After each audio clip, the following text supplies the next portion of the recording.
గురించి తెలుసుకుందాం. తెలుగు నేర్చుకోవడం కష్టంగా ఉంటా? ఒత్తుల బట్టలో ఒత్తులున్నాయి. వీటిని తీసుకొని కూర్చుకొని తెలుగు భాష నేర్చుకుందాం రండి.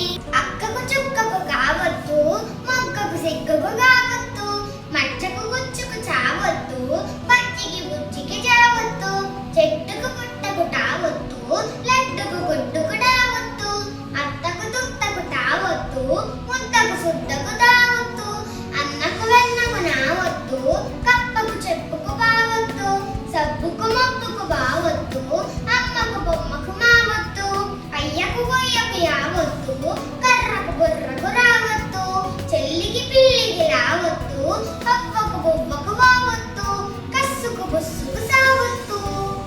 చూసారా, ఒత్తుల పుట్టు ద్వారా ఒత్తులు ఎంత సులభంగా అర్థమయ్యాయో? మరింకెందుకు ఆలస్యం?